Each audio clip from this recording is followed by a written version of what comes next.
Hey guys, in this video I'm going to show you how to cancel your Adobe subscription. If you find this video helpful, please drop a like and subscribe to the channel. In saying that, let's just jump straight into the video.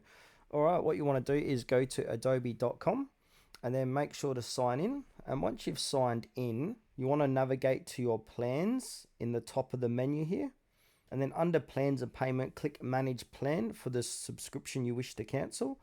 And then to initiate the cancellation, scroll down to the plan details section, click on cancel plan, and then you want to confirm your cancellation. So follow the on-screen instructions. Adobe might offer some alternatives to cancellation, such as changing a plan, pausing a subscription, or offering a discount because they want you to stay as a customer. If they lose you, they're making less money. So if you still wish to cancel, select the appropriate reason and proceed. And then confirm your cancellation. So Adobe will send you an email confirming that your subscription has been cancelled. So keep an eye out for that. And also a few additional tips as well to note. So check for early termination fees. If you cancel before the end of your commitment period, you might be charged an early termination fee. And then back up your data as well. And then always review Adobe's terms and conditions before you cancel.